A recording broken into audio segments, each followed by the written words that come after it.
diagnose a steering problem today. When I take the car out, I notice that when I turn the steering wheel and I yank on it really hard, the steering wheel all of a sudden is no longer straight. Now the car is still going straight down the road, track's perfect, everything's good, but the steering wheel's crooked. And then if I go into a pothole or really yank the steering wheel hard in the other direction, then the steering wheel is straight again. So if I yank on it real hard, it goes crooked, and I can drive that way for days. And then I yank real hard and the other way, and it's straight again. So I'm like, yeah, well, it's probably a rock joint or something. So I'm trying to figure out what exactly is the problem. So I took off the boot that goes over the intermediate shaft, and I was taking a look at that, and I want you to see what I found. So here's the cover that goes over the intermediate shaft where it connects to the rock and pinion. So I took this bolt out, spread it a little bit. It's actually pretty tight down there. It's kind of a pain in the ass to get to. All right, so this is the intermediate shaft.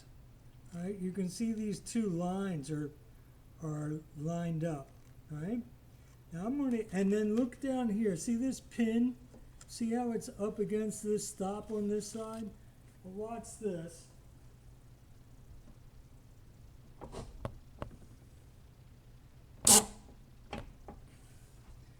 Now see how my marks are no longer lined up? See how the pin is down on this side, right?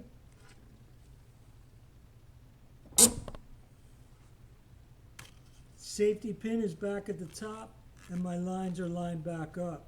So I have a bad intermediate shaft, and so we're going to have to replace that and see what we can do. Show you real quick before I disconnect it. Now, there's another one of those covers that I'll have to take. That'll be the other end of the intermediate rack. So there was a cover on this end, and there was a cover on this end. And like I showed you, I took the one cover off so I could really see the marks a little bit better. All right. So I got another steering shaft, and we're going to test it out real quick. Here's that little pin that I was trying to show you in the car before. And what happens is this rubber breaks free from the inner shaft to the outer shaft, and then the pin just stops it from not having any steering. Now, they don't make this shaft anymore, from what I can tell. So I had to buy a used one, got one out of C4 Corvettes in Florida. So I just put this in the vise real quick, and I'm just going to try to turn down on it, and you can see this pin is locked in pretty tight. All right, so it doesn't want to move. So yes, that's a good shaft. We'll put my shaft in there later, and you'll see this pin just bounce from one side to the other because this rubber in here has broken free. Now, supposedly this is an 84, 85 design, and in 86 they went to that round bushing that I think most people are more familiar with. One other thing I wanted to show you real quick. You can see this one is completely retracted.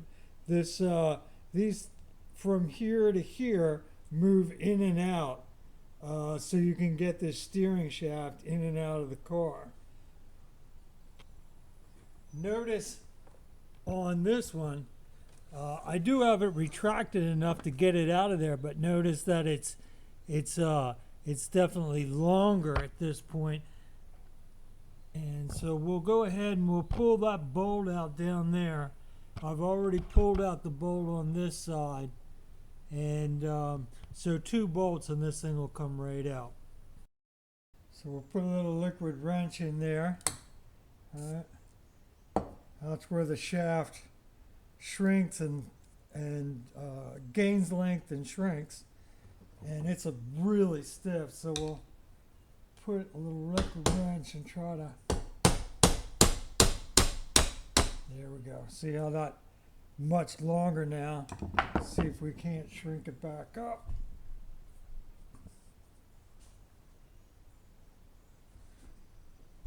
There we go. All right, we just gotta get it.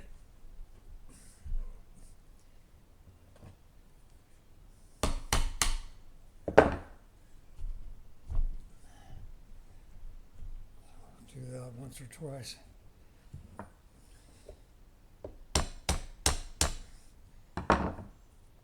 Obviously this thing's been in storage for a while, so, but I wanted to make sure I could get it to move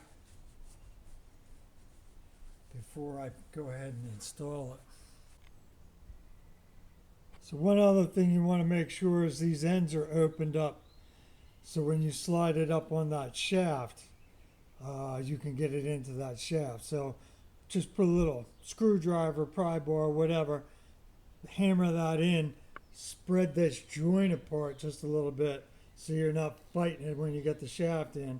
Then you put that pinch bolt in there and that'll tighten it all back up. All right? So we'll go ahead and slide this back down in there.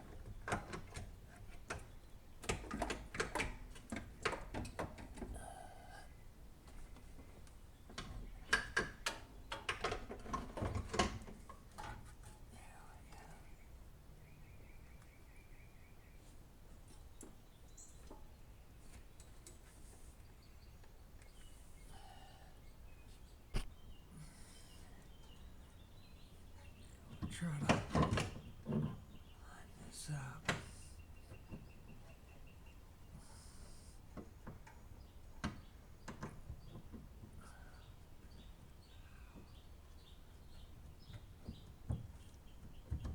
All right, so we got that to slide down in there. Drop the bolt back in. We'll stretch the shaft to get it over the steering column.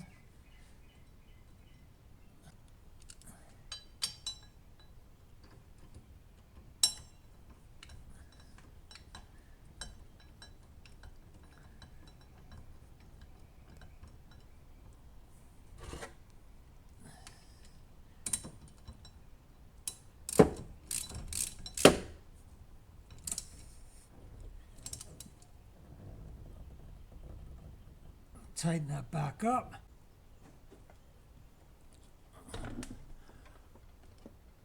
Yes, it's awful hard to see up in there, so I doubt this is going to do much good. Shaft is still pretty tight. It doesn't want to just stretch out.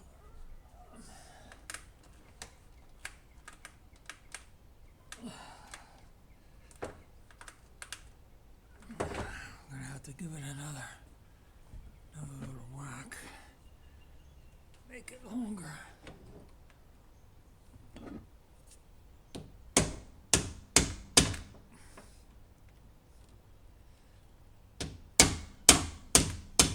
There we go.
Alright, so there's the, I got that shaft back in.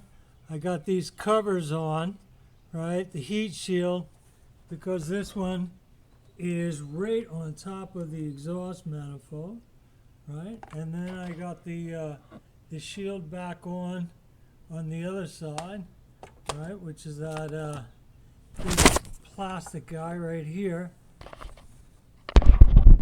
So we're back in business. So there is the installation of an intermediate shaft. Not a bad job, a little tight, could be a little worse, could be a little easier, but overall not a bad job at all.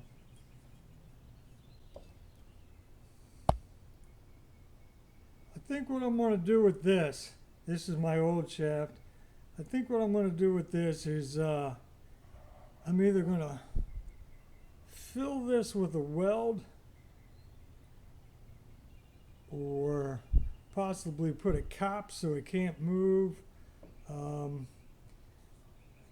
because the rubber has just broken free. This piece is broken free from this piece, but it's very tight.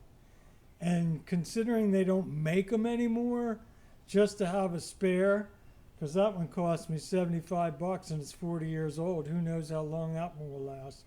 So I got to come up with a way of fixing this somehow, I think. And I think what I'm going to do is either build a plug and drop a plug down there, or fill it with a weld so it can't move. So the idea of this is just for vibration, right? And then this is safety.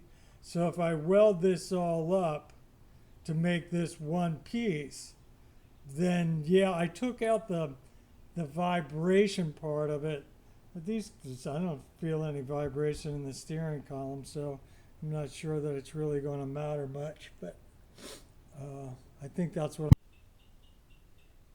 So I wanted to take a minute and show you